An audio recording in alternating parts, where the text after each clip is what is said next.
Come on. What are we here to do? To kill? No. We are here to break the will of Poland so the Reich may reset the bone. You know the rules. I will choose 10 of you to starve until the missing prisoner is found or until death. This is fun. I got children now!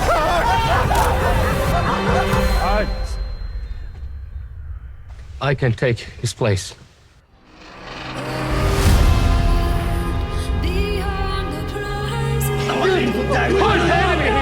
I'm Brother Paul! Don't leave me. Don't leave me, Albert. Where have you been these past 2 years? To believe in heaven or a God? Certainly you couldn't have been living in this world. And it's right. We have our voices. We must hold on to our hope. Don't give up. Finish the race. This is not possible. Tell me, how are they still alive? I believe that somehow, on the other side of this savage life, everyone who has gone before us is watching, beholding this moment. Love is the realest thing. No one can take that from us, even now. We'll triumph in our sorrows and rise.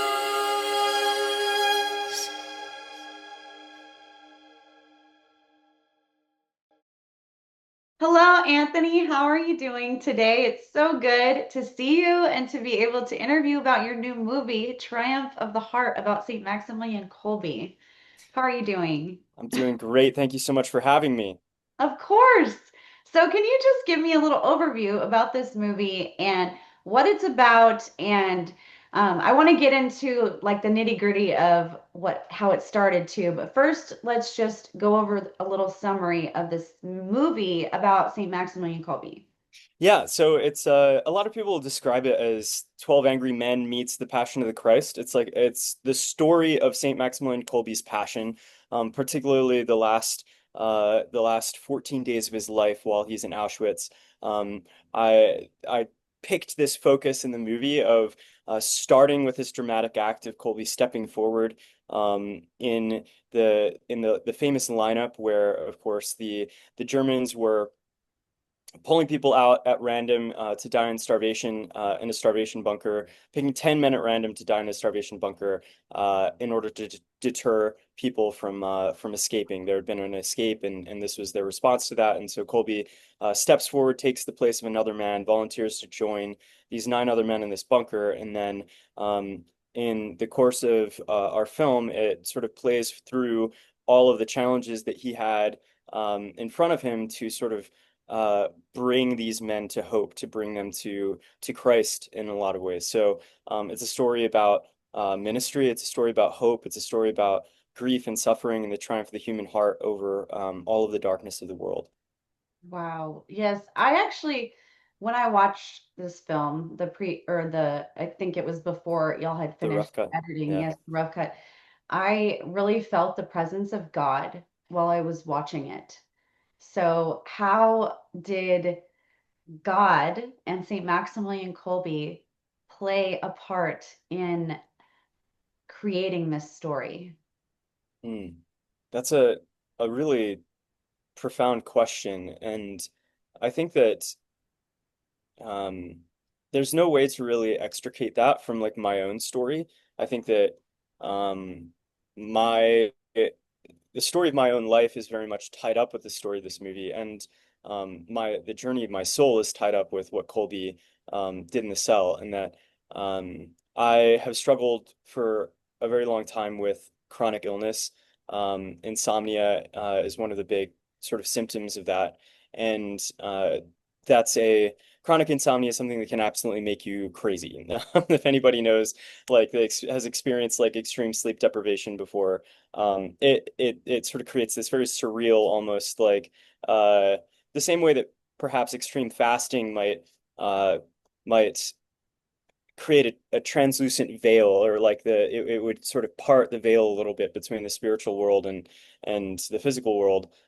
That's sort of what it was like for me to be living in constant grief and in constant sort of chronic illness and insomnia. And I really needed a reason to hope, a reason to keep going, even without having a solution to my health issues and to all of those other kind of parts that were going on in my life. And so when I discovered the story of Saint Maximilian Kolbe, um, and I saw this sort of shocking detail. I'd heard many times about his volunteering to step into the cell, but what I had never heard about was what happened after that moment in the lineup, that he was found praying, that he brought these other men into prayer with him, that um, the other cells in sort of this prison block, which was like the torture block where all of the famous sort of experiments were being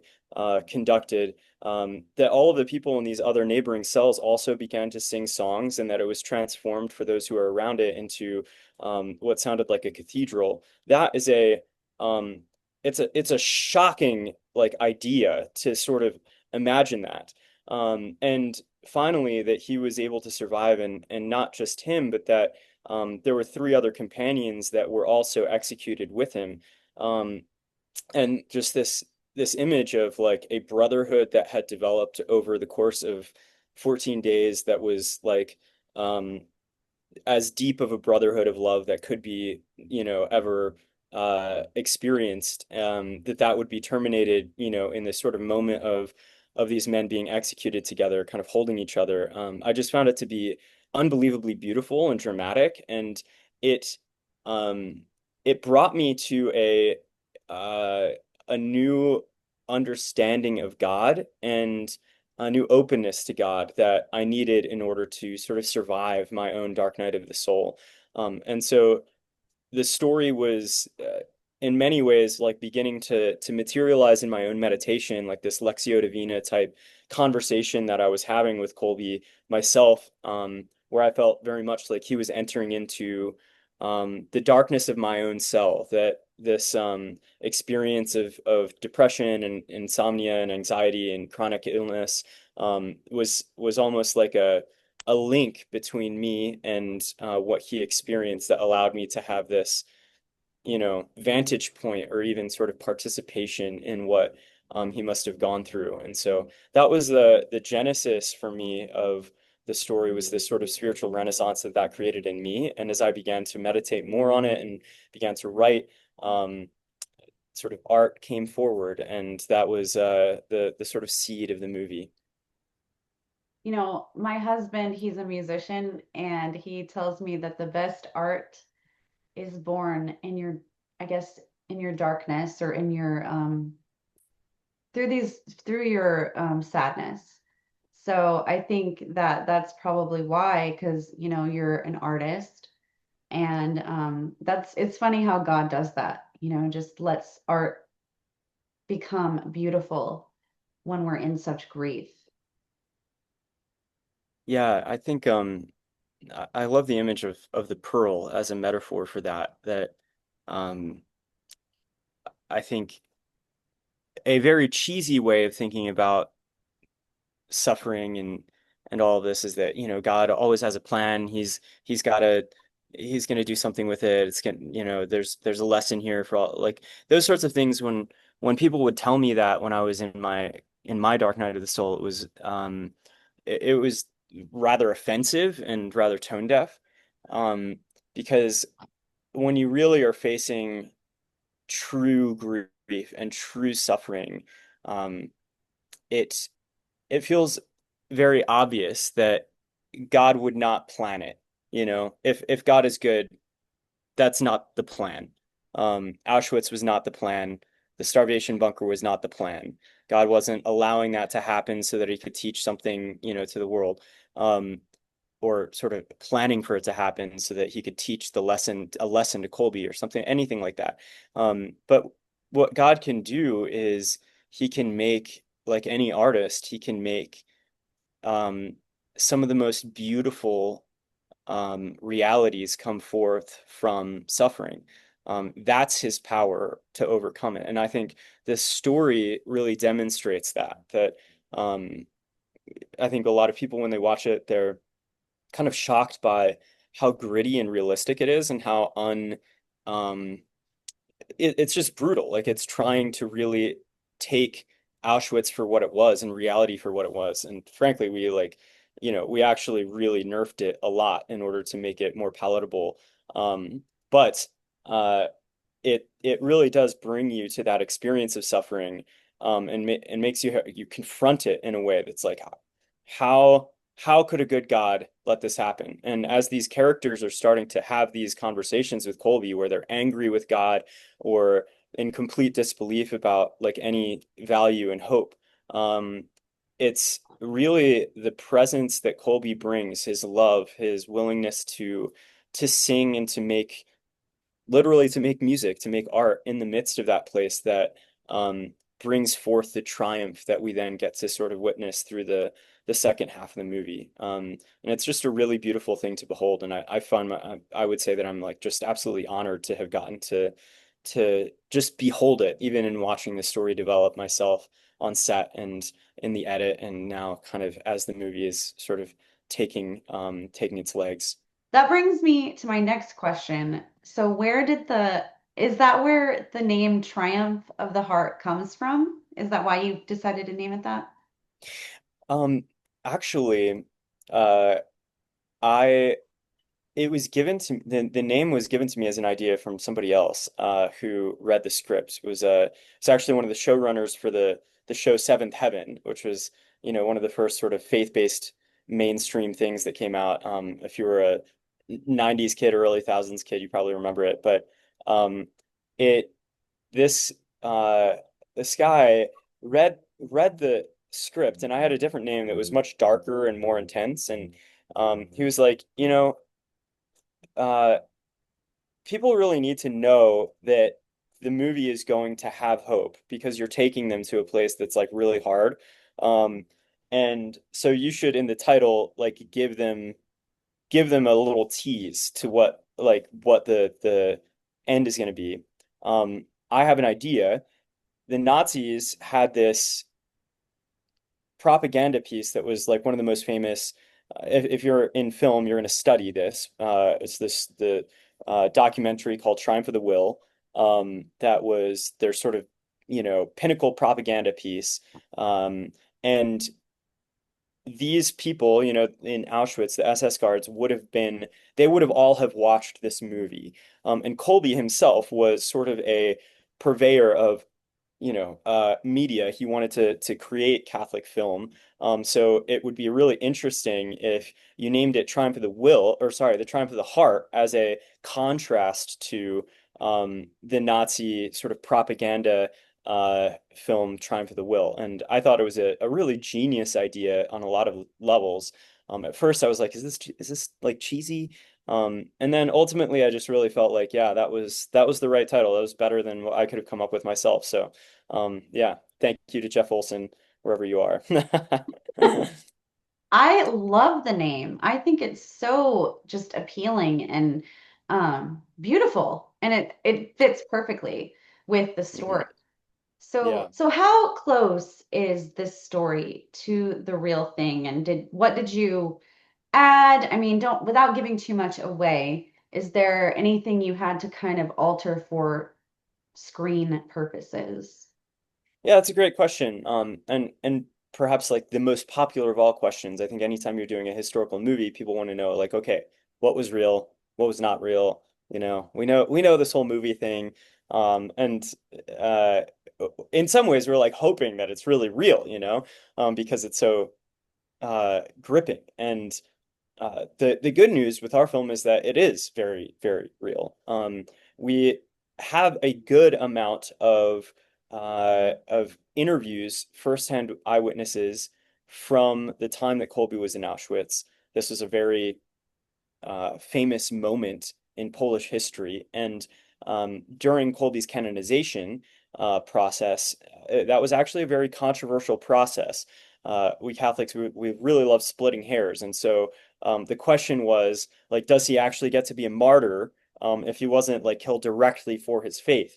And of course, that was all of that like led to intense due diligence while they were doing interviews to sort of get to the heart of Kolbe's attitude and his persona in Auschwitz and what people experienced around him. So what we have is a a treasure trove of these interviews, and uh, we don't know exactly who was in the cell with him, but we do know who was in Auschwitz at the time. We know the names of people who were in his bunker, and we know that the sort of composition uh, of that, like the culture there. So we know that it was you have POWs, you have mainly political prisoners, media prisoners, people who were involved in sort of the in the government, or people who had it influenced.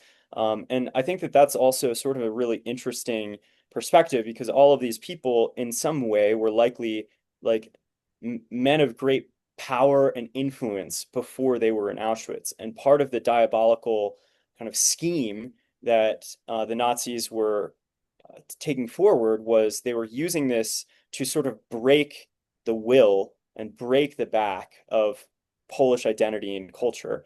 And they weren't just sort of executing all these people, they were bringing them in and just completely robbing them of their humanity, making them turn on each other, playing all these psychological games with them, sort of promoting their like they're trying to sort of get them to commit suicide.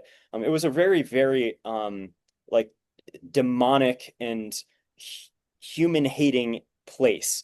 And Kolbe, by maintaining his own spirituality and inviting these other people into song with him, was able to sort of bring their humanity back and restore it to them. And that journey is something that's reflected in a lot of art that was done by eyewitness testimonies, by people who were there. And perhaps the most profound and helpful eyewitness was there's a character in the movie that you get to sort of watch go through his own transformation, sort of like this janitor character. He was actually a translator, but for all intents and purposes, he was also like the caretaker of this particular prison block. And every morning they would go, the Nazi soldiers would take this janitor into the cell to determine if there were any dead bodies that they would then take out in order to make sure that there wasn't like cannibalization that would allow the people to live longer. And so this eyewitness, this janitor, was able to see and be privy to moments inside of the cell, and was able to see how Kolbe was bringing these men together. So not only do you have the people hearing the songs from outside, people inside of the prison block hearing the songs, but you also have this eyewitness account and testimony that really kind of drives the backbone and the story structure that we're using. Yeah, it was very beautiful. I loved the songs that they were singing in the jail cell. And that is an account, a real account. Hmm.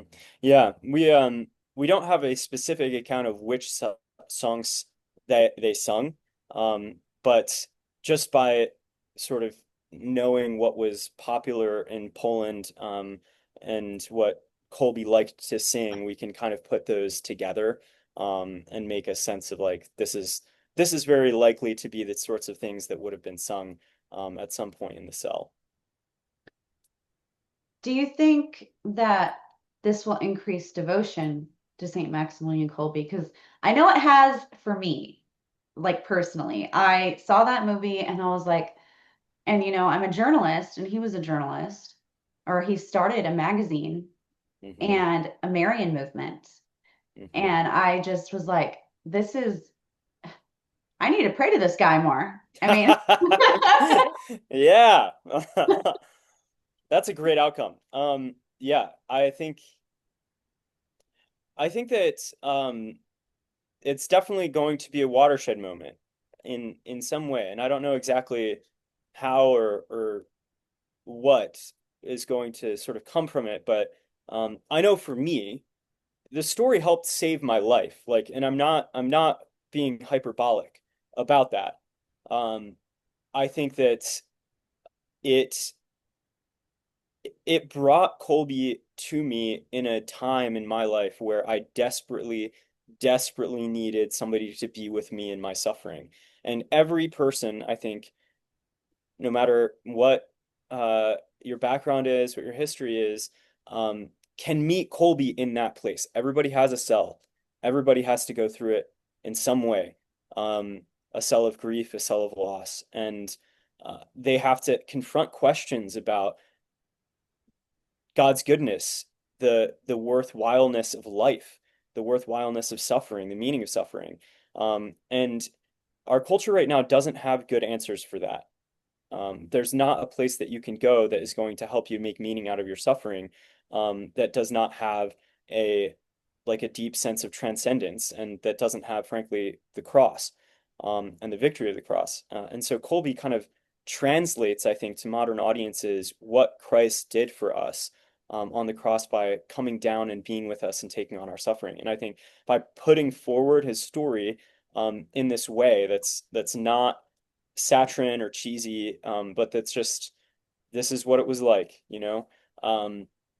I think that it's going to be a bridge for people who are, on the outside of the faith, to find their way in, to Christ, really, truly. And yeah, so I think, um, devotion to Kolbe for sure. I think that uh, another fruit that I'm seeing is vocations. Priests are under a great amount of attack, and I think they also are living, in sort of a milieu that forces them to be very invulnerable. There's like such a litigative kind of culture in America that makes them have to be afraid very often of having open, close relationships and honest relationships with people. There's so much pressure. I think that this image of the priesthood is one that refreshes people's vocations, and then also for those who are discerning, really presents a credible, beautiful version of the priesthood that will inspire people to want to kind of pursue that, in a way that yeah, just makes it very attractive. So yeah, I think that there's going to be a lot of fruit that comes from the film. I agree, and I pray it does, because I mean, like I said, I felt the Holy Spirit, I felt God's presence while I was watching this film, and I felt like I had just prayed for 2 hours. Mm. I mean, it was amazing. So, what you said that, I mean, I know y'all started this as a Kickstarter campaign. So, can you just give a little bit of a history behind how this got started and what just how this film came about? Because it sounds pretty miraculous in my opinion. Yeah, I mean, it's a very every bit of the film is miraculous, and um, that is it would take me hours and hours and hours to go through all of the rescues that God kind of staged to make it happen. But when I started, I was still sort of on the fence with my own faith. I mean, perhaps the biggest miracle of all was that a diocese gave my team uh, something like $10,000 to make a short film about a saint for a young adult conference, which and in that just doesn't happen, you know. That's like a that I would say that I'm probably the only person that has experienced that kind of gift from the institution of the church to sort of uh to be an angel investor and starting a new sort of media project. But that happened. And I I happened to be at the time working with a few people, a producer who went on to work with The Chosen, and a filmmaker who I think is going to be one of the next big cinematographers of our lifetime, Andrew Holshoe. And we had all kind of discovered each other and we made this short film. And I think when we were on set, we felt like what you feel when you're watching the movie, like the Holy Spirit descending. We felt that in like a such a thick and heavy and profound way that we just knew like God had shown up, he like came like the Holy of Holies, the Ark of the Covenant had shown up into the cell, and we were just shooting this in a barn. And it was there was a moment where the actor playing Colby was holding and comforting this, sort of rescuing this man from his own sort of suicide attempt. And um, the way that he like loved this person as his son and sort of begged him to have hope.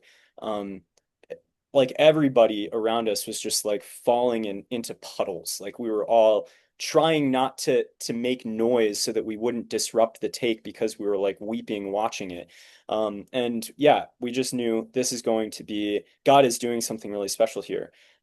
We edited that short film, and then during the pandemic, I started to share it around with some people that I thought were yeah, were might be able to help me get funding. And I was just sort of kicking the tires, like, hey, do you think that this is a good idea? Like, should we do this? And one of them, Jeff Schuffelbein, who runs a company called Undivided Life and has a podcast called The Beatitudes.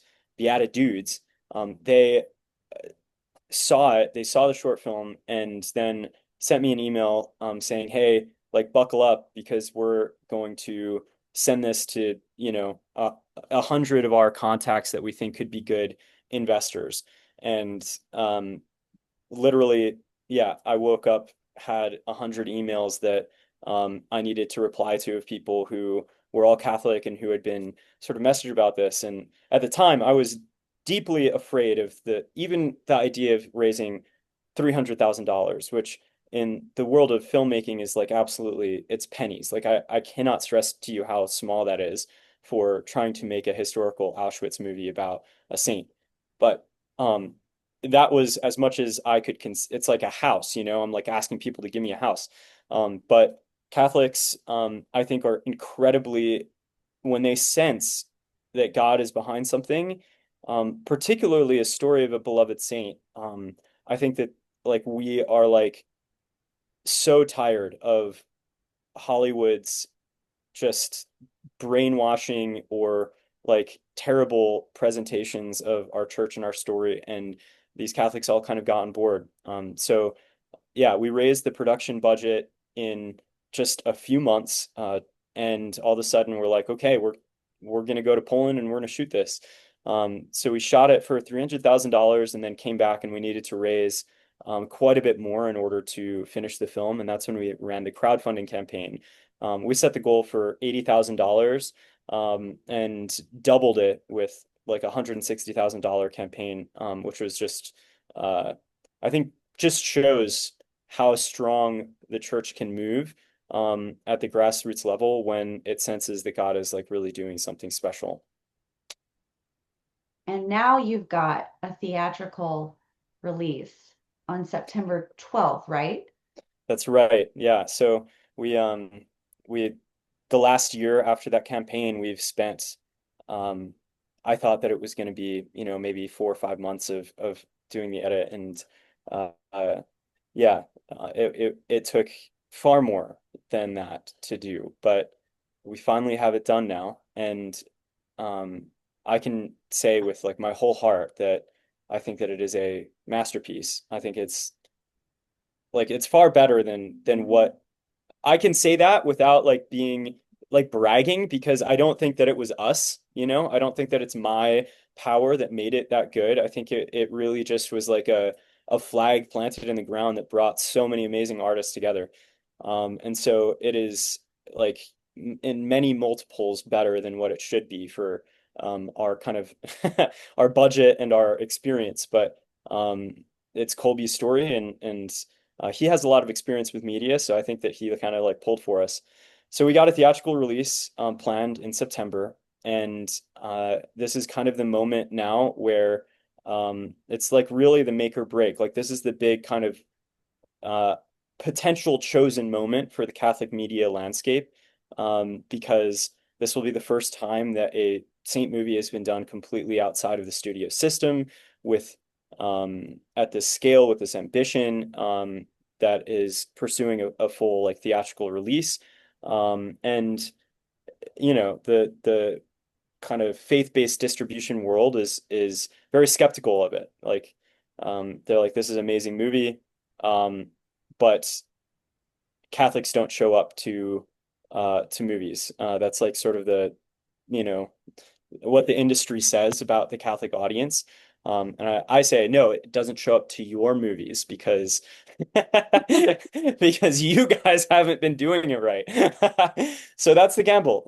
And if this succeeds and people show up to theaters, then um, it opens up a complete new sort of renaissance for the industry for making faith-based movies, or particularly making movies about saints and the heroes of our faith in our church. Well, I'm almost out of time. So, what are some last words you'd like to say to our audience about this project and the release of this film? Yeah, so one of the things that we're doing that's really interesting, that's different about the way we're releasing this, is that um, Kolbe started the Militia Immaculata in order to begin sort of building this almost decentralized uh, community of people that were bringing forward the story of the gospel in Poland at the time. He knew that he couldn't compete with the budgets of the communists and the Nazis and sort of national media, but he could go small to the little guy and use sort of the grassroots power of the church and of like his missionary kind of backbone of the um, yeah, Franciscans at the time to kind of create this movement that was incredibly successful. And we're sort of facing a lot of the same types of challenges, that we don't have a studio backing, we don't have a huge budget, and in that comes with an incredible amount of challenges for bringing a movie to the world. Um, and one of those big challenges is that without getting theaters put you in this strange like paradox, which is if you're an indie movie, they want you to sort of prove yourself to them, but they won't put your tickets online until you've proved yourself to them. So you're like they say, hey, we'll give you 400 screens, but they're waiting until the last minute to really see um, to really commit those screens to you and put those tickets online. And for us, that would mean if they waited till a week before the release to make tickets available, it would be we would have used all of our money, and all of a sudden it would just be a train wreck, and we wouldn't be able to make nobody would be able to find out about it enough in time. So we're launching a crowdfunding campaign that allows people to say, hey, I want to host a screening, a theatrical screening. I'm going to make sure that at least like 11 people go to it. I'm going to put like $250 down to buy those tickets, and then we will give you a page that allows you to sort of promote that screening in your area. And once it hits $1,500, then we will book that screen. We'll go directly to the theater with money in hand and say, hey, like, give us the seats. We've got the money right now to pay for them. And that will ensure that that theaters keep the movie there for at least the first week. It goes to your sort of local theater. So it's a way for people to kind of band together as a militia to make sure that this movie gets to as many people as possible. So what I'm saying is, I guess my final thing is, consider being being a person that's hosting a theatrical screening, or paying it forward to help one of these screenings happen. And if you're not able to do that, please at least pray for us and share the story and share the trailer as it's coming out. Well, thank you so much. I very much appreciate all that information that you shared. And I encourage everyone to go see Triumph of the Heart. And it will be in theaters on September 12th.